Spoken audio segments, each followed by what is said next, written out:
gentlemen. Got Highwind on the mic with me now. Finally going to have a dual cast for you. This is actually going to be a losers bracket game. Losers bracket, losers bracket semifinals, actually. We're going to have Gentleman Dingo's team, a.k.a. I'm going to call them Mankini, Team Mankini, versus Alleycat's team, 4 dudes in the Alleycat, or the Miss Alleycat. They're going to be our purple or red team in here. We see the early bands coming out here: Amumu, Zinzao, Malphite. Going to be going down. A lot of hard engage type champions getting banned out from Gentleman Dingo's team. Meanwhile, on the other side, Vi, Blitzcrank, Shen. Blitzcrank probably actually targeted towards Gentleman Dingo, possibly, maybe. I don't know where he's going to actually fall in here, but definitely a champion that I saw him playing a little bit earlier. Thought he was fun. Actually bought the eye Blitzcrank skin, so thought that was pretty hype. So it was going to go in there, and then now we're going to have Shen and Vi. So pretty strong champions, although Vi kind of dealable, at least with the new technology you saw coming out from Bros Before Hoes.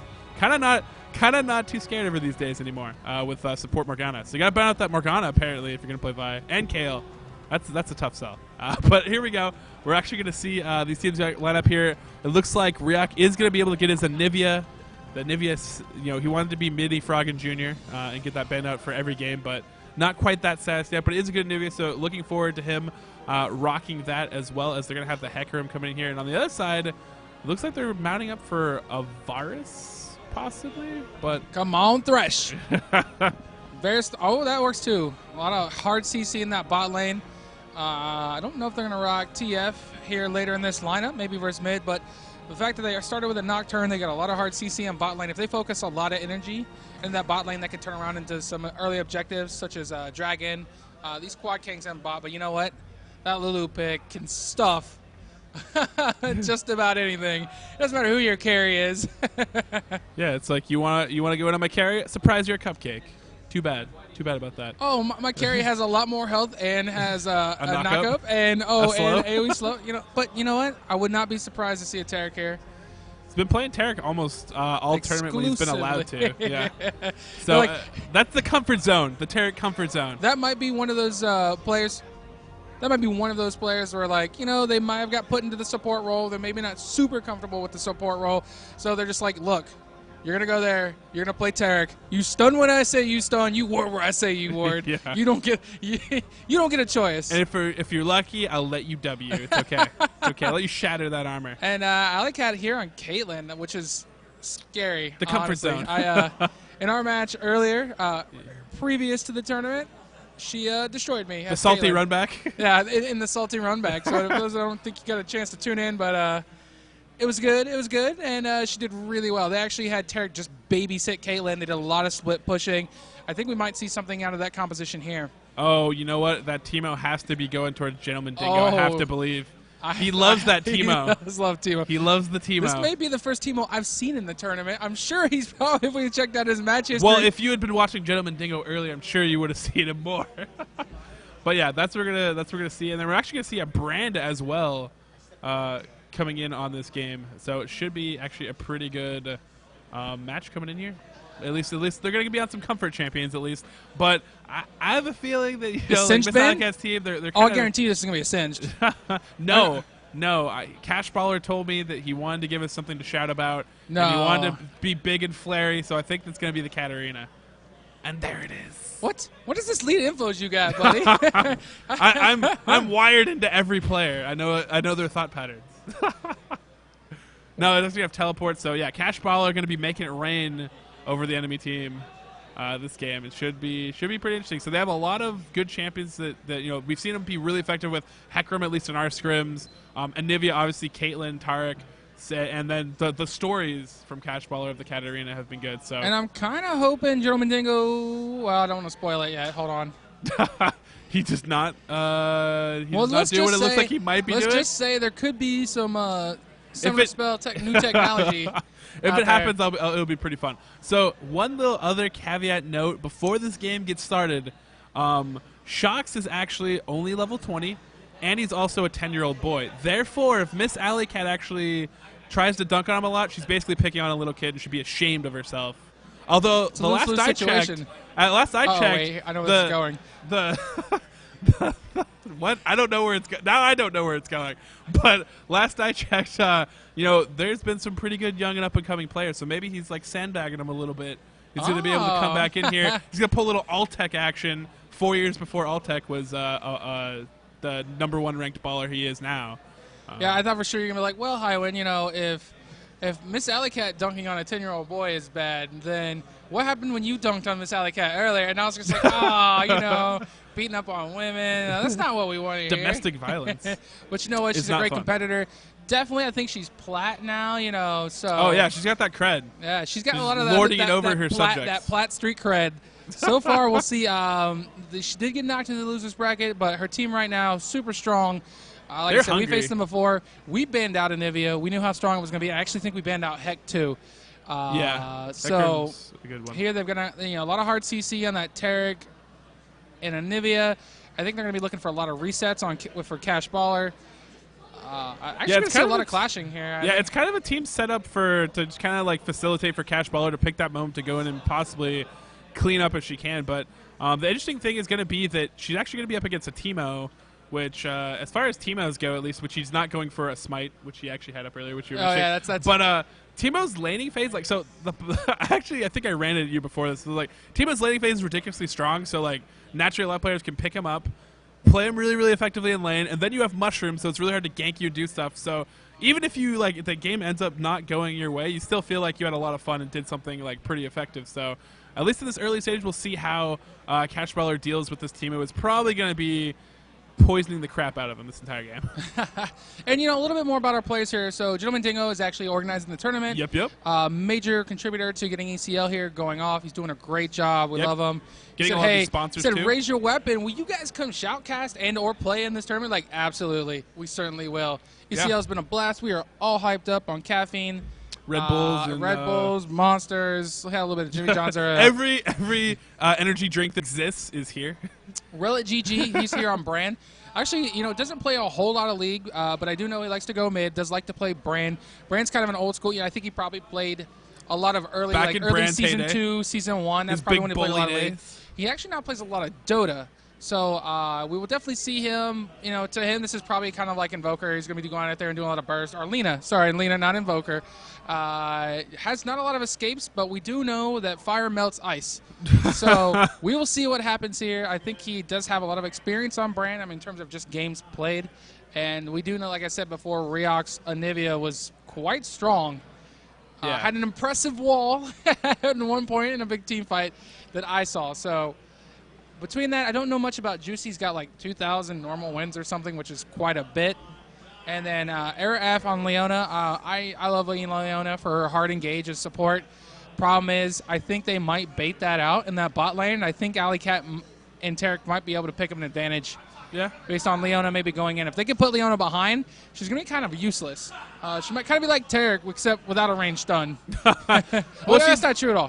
She's very all in, and the problem with her is if you get behind, then you're not tanky enough to survive and possibly get out your combo in some cases. And I don't know, it's just not the same lane. But if you can get her ahead, then you can actually have a pretty huge advantage. So we'll see how that bot lane shakes out. And what we notice here is in that bot lane, none of these AD carries picking up on the Cleanse Ghost tech. Oh yeah, they're not watching the LCS. They're not learning some. Or actually, I am the Highwind. The Highwind. Yeah, they're not. Oh, sorry, they're not watching Captain Highwind. That's true. Winky blinky. But actually, it is fun tech how you're kind of talking about at least that the Ghost Flash or the Ghost Cleanse. I mean, like a lot of lanes now, they run the Tarks, they run these CC lanes, and Cleanse naturally gets you out of that trouble. And in late game, it's actually really good without having to buy a QSS late game. But the Ghost also, like normally the problem with Ghost is like if you eat a CC, then you're in trouble. But if you pop Cleanse, then you have all the CC reduction. You're already getting out of a CC, so it's already burned. So chances are you still can get out and you can reposition, but you can also use it to chase, unless it's over a wall. Like a flash would be, like it's pretty much superior. In most cases. I think that's the key, right? It's like, okay, am I going to be giving up engages where I might not be able to get over a wall, or I need to get over a wall? So that's obviously the big bonus of taking flash. I think what I like about Ghost and what I think I've seen by watching IEM and I think Captain Jack, who's been pioneering Cleanse Ghost, is that it allows you to re-engage. Yeah. Right. You pop that Ghost, you start to kite, especially on Caitlyn. You've got your own Shirelles. You've got infinite ways to peel for yourself, right? Yeah. At that point, you're like, hey, Tarek, don't worry about me. I've got 90 caliber net to get a way to disengage. I've got traps. Most ADCs are rushing Blade of the Rune King, which gives them a slow leech and leech that movement speed from a potential assassin or bruiser. On top of that, I think I've been, my defensive item has been Randuin's Omen, just another ability to peel. And you've got, of course, Cupcakes. So it just allows you to ghost, kite, re-engage. Well, if you think about like the way a lot of people like a lot of the, or at least so White Nunu, Kate was strong too. Is like it wasn't just you got the attack speed, you also got the movement speed. Oh, exactly. Then you have correct. all the new age items too, where you have like everything's about like late game AD carry. You have all this movement speed so you can reposition. But Ghost is kind of like that movement speed on a stick, and you can get it earlier on in the game, and it's actually really powerful. And so. That's, I know, a little bit of the meta strategy, but again, you're the only one rocking this tournament. You guys are undefeated, so clearly the superior strategy in meta. That's true. I'm 100% win rate using Ghost as a summer spell. There you go. I may have played Hecarim in our third match, but you know what? I'll take it. Shaw's just throwing out a warning shot right there. Looks like we're going to see defensive positions coming out. I don't think we're going to see much of invade. I know my invade last game, as those that may be tuning back in for this event saw, did not work out in my favor. Yeah, well, I may have given them first blood. Well, they did a good job. They did a good job of warding it. And another thing they did is like that AD Tarot, the AD Tarot combo is actually pretty good at warding, or actually like able to pick up a kill on a collapse. So even though he had some backup, was able to pick it off. But the main thing with that though is you didn't quite get fully punished because they didn't actually go back and actually pick up your own red in the process. So. You didn't end up actually that bad after all was said and done because you were still able to pick up your own red buff. Yeah, that was a great idea. So, actually, post-game analysis, I ran over there and I was talking to the enemy team. And I know we're sitting there, hey, why are you guys talking about this last game and not talking about this game? Everybody knows that the first 5 minutes is, without an invade, we could see just kind of a standard It's the equivalent opening. of watching people lift weights. So we're going to talk a little bit more about mechanics and or decisions because that's what League of Legends is. It's a lot of decisions, a lot of micro decisions based on individual players that culminate in ultimately, team-level decisions that, really depend on whether or not you want to lose the game. So in a way that I think one of the things I was talking about with the enemy jungler was that, hey, what you could have done was as Vi, you're obviously going to start your E, which is the punch that does AoE damage, builds charges, but you can then Falcon Punch or in some cases Bionic Arm through the wall, through Baron Pit, and then have gone straight for red. We had a ward in our tri-bush, so we actually were able to see that there was a lot of pressure there, and that's why I ended up going to my right. But anyways, a little bit more about this game. What do you think about this matchup here between Teemo and... I think Cash Baller is already annoyed by it. I actually saw him get blinded right as he was about to CS, and he missed a CS. So, that just kind of, sums up what that lane's going to be like. He's going to be blinded. He's going to eat a lot of poison damage, at least in the early game. Probably going to hang out, although I have some pretty good confidence at least laning against him. He seems, pretty competent up in that lane, but figuring out when he can go and when he can press an advantage. In some cases, I think he's a little bit too passive at times, but I figure if he can actually, if it's kind of going to be like whether one of them goes all in. Right now he's pushing lane pretty well against Dingo, but if Dingo actually gets pretty aggressive with it, might be a trouble for him. But if they can both kind of passively lane it out, I feel like he'll be fine. He'll be able to get to the point where he wants to get, where he can just go in there, flip out on the enemy team, and get a bunch of kills. So I think that's kind of what he's waiting for. As we also see here, Gentleman actually taking a lot of minion aggro there and actually pretty low on mana already, as you see in that top lane. It looks like Shock's getting a little bit low here, losing out on some trades. And Dingo also getting pushed into his turret. Yeah, like we said before, I think Katarina's getting a lot of free damage out here in terms of harass. So we'll see. I feel that at 6, Katarina probably. Oh, Leona, that's a lot of minions. That is not a good decision. Yeah, one big thing just for landing in general is when you want to pick your times to fight when you're in a situation. There's a flash in for the first blood, and Alleycat, as I talked about it, hates children, likes to pick on people.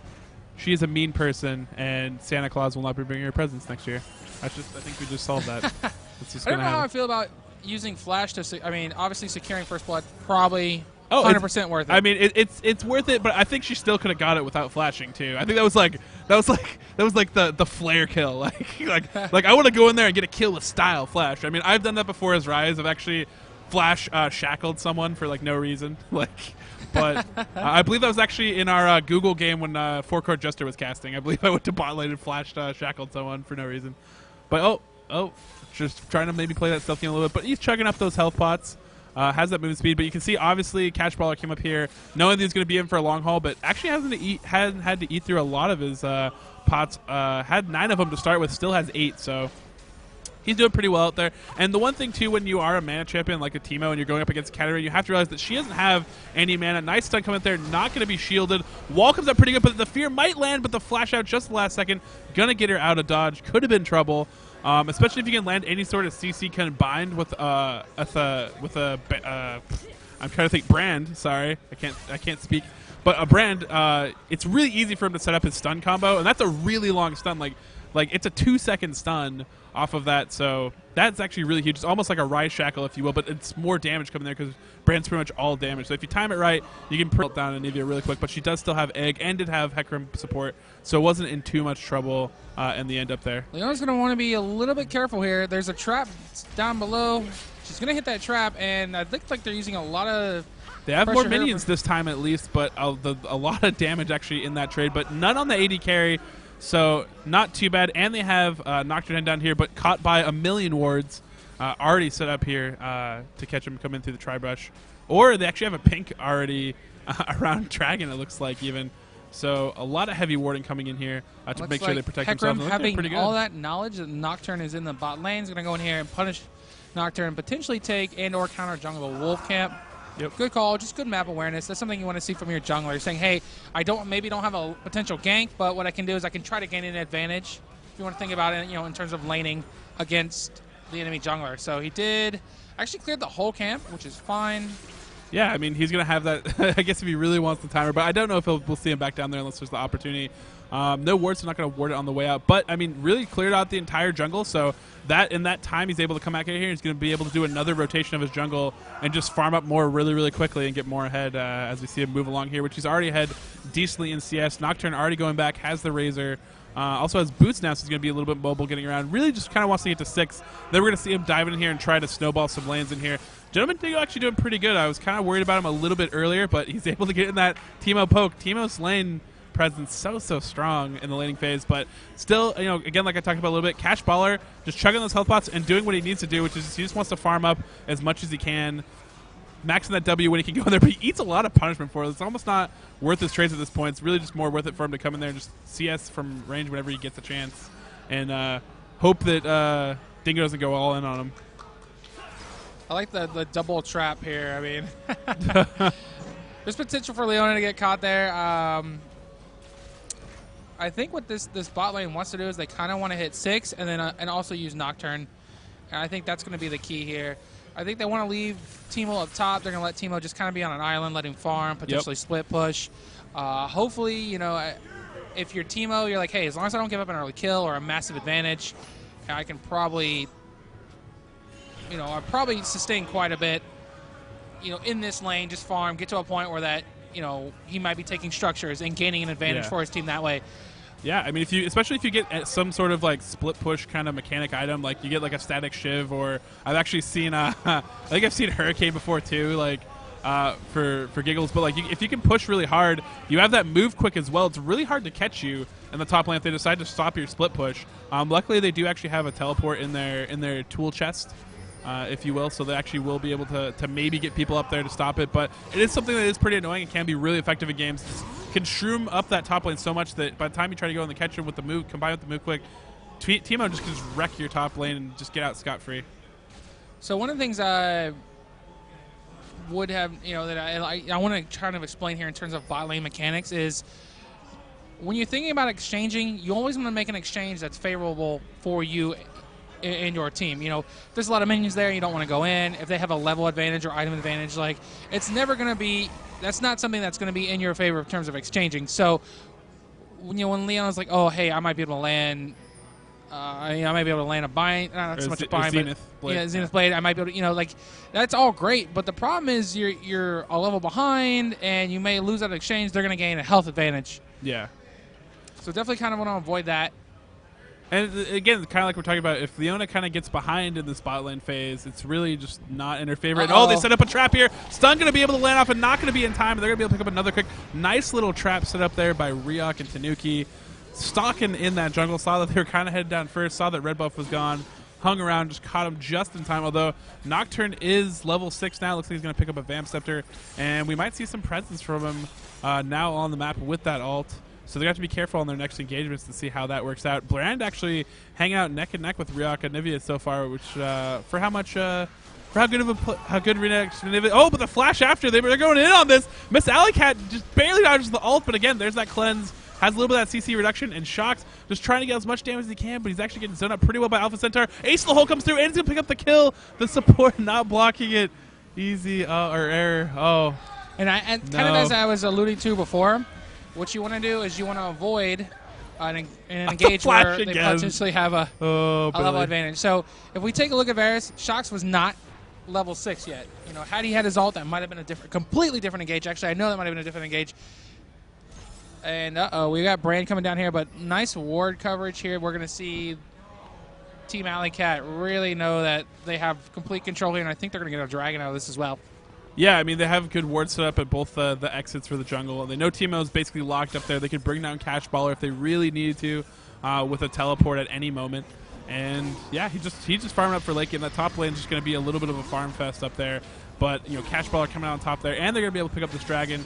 So, again, you know, Alleycat, one of the favorite teams coming into this tournament and showing up really well. But we are going to have the ult go down, but there's nowhere for him to really engage with it. Like, he wasn't going to be able to jump into that. But a teleport coming down just for show. Cash Baller is going to be able to get into this one. Going to come in onto Brand and probably spin out here. But they do have stuns with Leona in there. Going to be able to spin out now. Is going to be able to possibly pick up the kill onto Brand. Brand's going to fall to Ryok. And now Shox running for his life. The wall. There is no escape. And Air really wants this kill, but he's just going to be able to get an egg at best. And there is going to be the cleanup.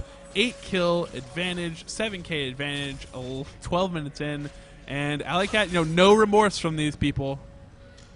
They're just, you know, they're just mean. That was excellent team fight. The teleport coming in here was great. I mean, they set that up perfectly. They already had Dragon. Kind of a misplay there by Nocturne for whatever reason using their ult. I don't know if it might have been just a communication that said, "Let's go, let's give this a shot." You know, maybe they're a little bit low on health from potentially doing Dragon. Unfortunately, you know, Varus did have his ult. They didn't have the early game damage. They're kind of behind in experience with the enemy team, and it just really didn't work out in their favor. Yeah, and Teemo's tried to split push a little bit, but now they're actually sending Ryok up there, and there's no way that you will ever be able to push that. And now they actually have Cash Baller going to be in a stage where he's going to be taking over mid and possibly roaming a lot more now. So I think that's where that lane swap is coming in for them. That's how they're actually going to try to clear this out forward, although it took a lot of damage in transition from this Brand, who's actually hanging pretty far back, waiting for his cooldowns to come back up. Landed him pretty well. Cash Baller already very low already.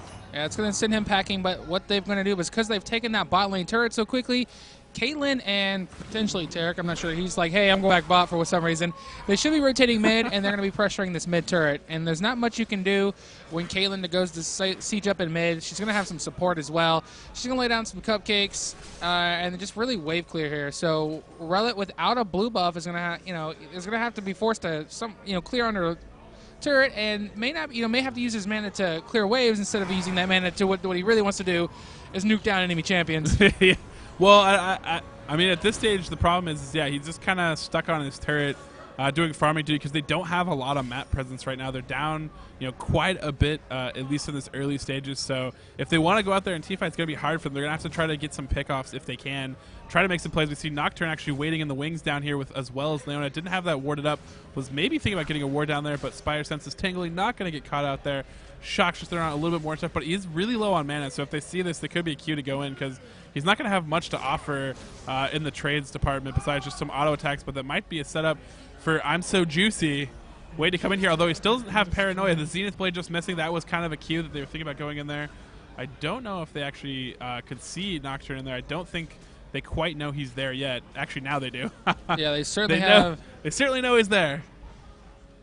And Anivia with blue versus Brand with blue is never going to be a fighting push war advantage for Brand in Brand's favor.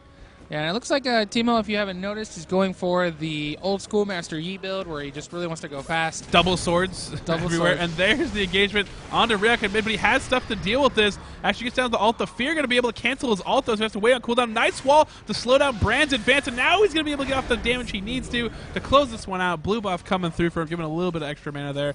Well played by Ryuk. Yeah, I think it was a good attempt, but I think they just, again, Alleycat's a team that's been playing together. They've been playing scrim matches. They have that team coordination down, and Dingo's is kind of like, they're a pickup team.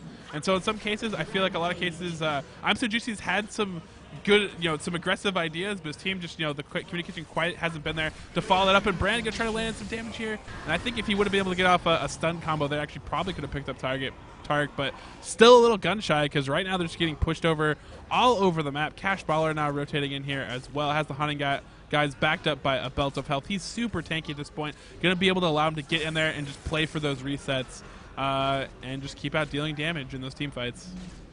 Yeah, Alleycat, Team Alleycat all over the map, as you alluded to before.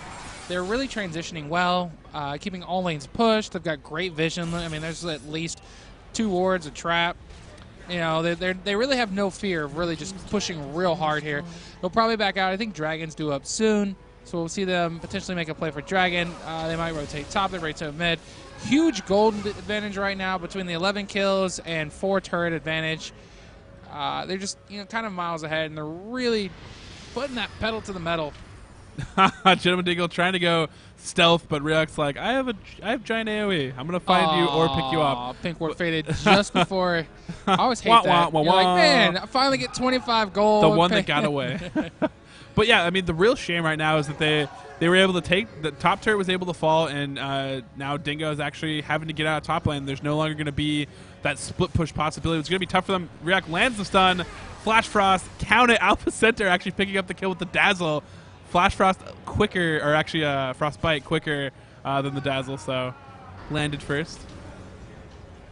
So now we're going to see the teams push in, and I mean, they have bot lane pushing. They already have the second tier turret down. Cashball's going to be able to push top turret. They have huge wave clear from Ryuk, and Brand's wave clear, he doesn't quite have enough AP now to just completely clear a wave. He's really kind of struggling a little bit. Only has the hunting guys so far in this game, so doesn't quite have the AP to just go in there and be like, all right, I can evaporate waves as good as Anivia, and a Piltover Peacemaker and all that stuff can.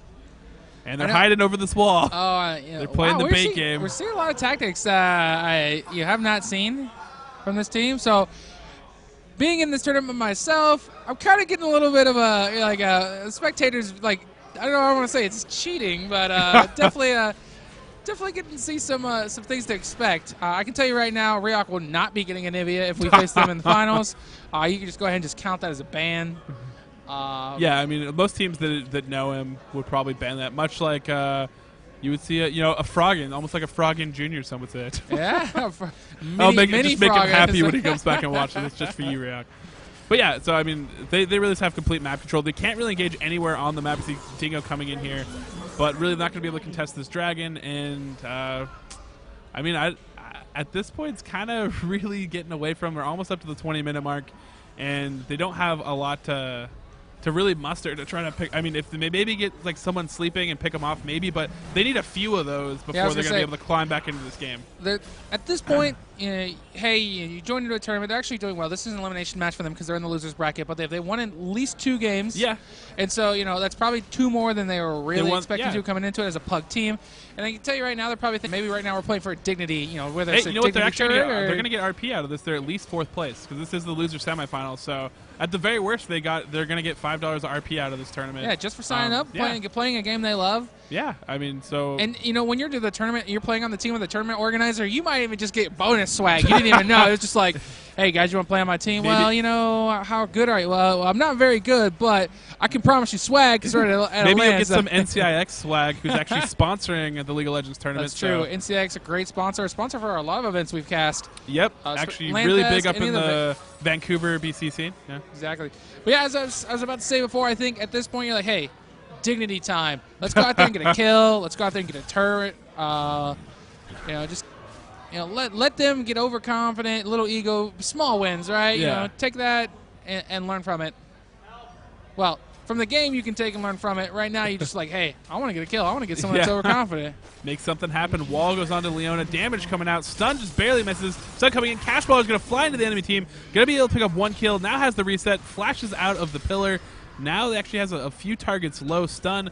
Ryuk fishing right there for something. Over that wall with a flash over the wall. Ryuk, no mercy. Goes in there, eats some damage, but he's so tanky at this point. Has the damage, and Dingo does not want any part of it. But there's another Shunpo from Catchballer. make sure he can get that kill. Ryok's Ignite was on Teemo, was guaranteed a kill. Maybe, you know what? Maybe this could cause some inner turmoil in the Miss Alleycat team. You know, Ryok, some kill stealing. I mean, that could get on. Maybe Cash Baller. He said he can want to come in here and do a show, and now he's jumping in there. And Ryok, he gets to play as a Nivea. This is one chance to play a Nivea, and Cash Baller just going there stealing all the kills from him. Stealing his thunder. I having played both this team and the winner of this team, so we're going to assume that Team Alleycat's going to move on here. Yeah. They're going to play V4V in the loser bracket finals. Yep. V4V, I already called it. I said, hey, I think V4V is going to take it down. They're going to win. Not the event, but this next match. And I think, I said that to them prior before they jumped in this game, so maybe they're like, oh, yeah? And now they're taking it out on this poor team here with a level 20, I think count. Who knows? Yeah, the fun part about the next game. Maybe I should keep my mouth shut. Yeah, the fun part about the next game actually is I think they're going to be two teams that are very familiar with each other between V4V and Miss Alleycat. So when that does go down, it should be interesting to see how the bands come out. But a nice little engagement here. This is actually be very, very good. Right now for Dingo's team. They're going to be able to pick up multiple kills here. Ryok actually going to be egged, and now he's going to fall as well. But the pause! Oh, pause! The Batmaner pause! Who paused it? Clearly Miss Alleycat's team. Clearly Miss Alleycat team paused because they are jerks. And therefore, they're the bad guys here. What? I just want to keep pointing that out. Disqualified from the tournament organizer. They're going to give up kills, and now... Oh, wow. They're so close to kills, though. Look at how low everybody is. I think what happened is Ryok actually... Well, did he cast any spells there? Does he have anything on cooldown? I think Ryok may have disconnected, but I thought it was a really sweet bait.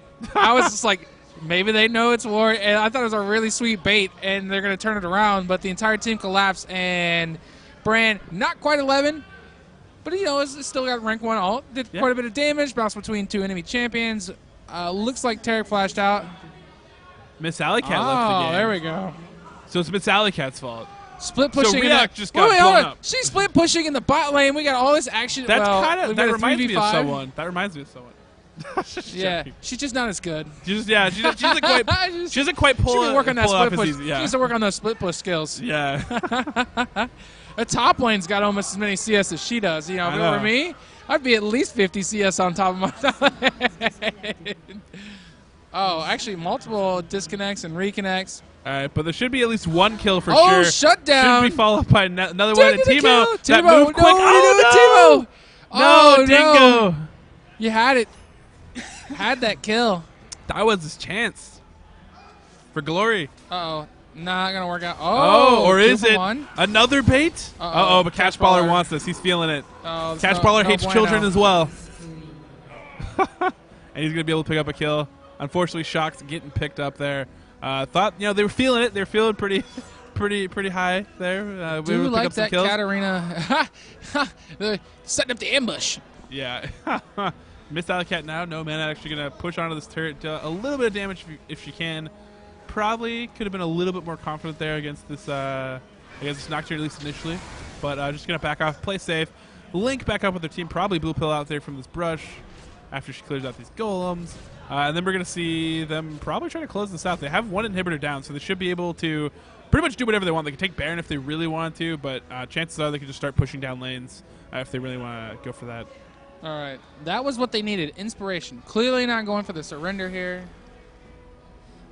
I think, that's it. They've got that confidence you need. Yeah, they picked off the Ryoks and Nivea, the fabled Nivea, the unicorn, if you will, and now they feel immortal, and they can just go in and if I'm on a team and we're winning... Oh, look, it's High Wind again in the bot lane, split pushing his Hecarim now. Wow, people are learning. They were watching you, man. They were watching you. They're like, oh, God, this guy's so good. How does he do it? They're taking notes. But I don't even know what I was going to say at that point. Possibly, I think... I'm speechless. Okay, yeah, they're just going to basically press in here. It looks like clear out the waves, and they're going to look for their moment to probably dive. Or they can just wait this out because They have all the time. They have tons of clearing power. I don't think the enemy team quite has the same thing. They're getting Supermains in the middle of their base. And once Caitlyn gets on their doorstep as well, it's pretty much over. It looks like bomb turret. They've already pulled them off of that. And this bomb turret should fall as well. And Riak Zenith has a Blade lot of just going to go in there to try to make something happen. Trying to take this one out, eating a lot for an enemy team, and actually going to back them off out of this. So good play by Leon in there, going in there, protecting some turrets. But Caitlyn's still on the march, and if they don't pay attention to her, could be trouble. Meanwhile, Brand playing around a little bit. The ace of the hole from the side. Although he's going to walk away with his life. Woo. What is this? Dota jukes. What is this? Using minions. Run in circles. They'll get dazed and confused. That but now that little bit of a, what is it, like a tree in the base? Like this. yeah, just a little bit of vision control right there. That tree. That may have been like a, I don't know, like a pity, like a mercy. Like no. You can have this your life. No, it's the Dota jukes, man. He's all about the tree jukes, and so that tree right there, that's what it was. But Caitlyn now pushing the top lane. They can go for that as well. Riak really valiantly pecking away at this inhibitor. Unfortunately, Anivia does no AD damage, so really just throwing giant fluffy cotton balls out there. And the Flash Frost melting face. Riak, you better show off now, because I guarantee you. Oh, I remember what I was going to say. I was going to say if V4V has been watching, they're probably going to ban Anivia too. I think that was the whole point I was trying to allude to earlier. Well, I mean, if they have a counter, there are really good counter strats to it, so you can easily bait them into it. One of the things you do against Anivia is that you can actually 2v1 mid her, and you basically push down the turret instantaneously, and she actually has no ability to farm, which is entirely how she gets beefy in the late game. You keep her off of farming, and then you can actually do really, really well. But that looks like it's not. That could be a strategy they pull out if they want to bait Riak into that, but that's just some elite tech. I think they might just want to just ban it out and just forget about it. And now that I'm in this whole mode of like forgetting stuff and then remembering it about 2 minutes after the fact, the other things I was going to comment is if I'm really stomping pretty hard and I know I'm going to win, and we got one death on our team, I'm probably just going to go ahead and have that guy reported. I think he's feeding. For feeding? Absolutely. Yeah, so Riak feeder extraordinaire. Yeah, and he has rebirth too. So yeah, I don't know how do you die with the rebirth? That means he died twice. He's probably gonna say, yeah. I mean, pretty much died twice. So, congratulations here, Team Alleycat, putting on a show. Definitely gonna have a great match for us. We have Alleycat versus V4V. The other grudge match, the buddies match, if you will.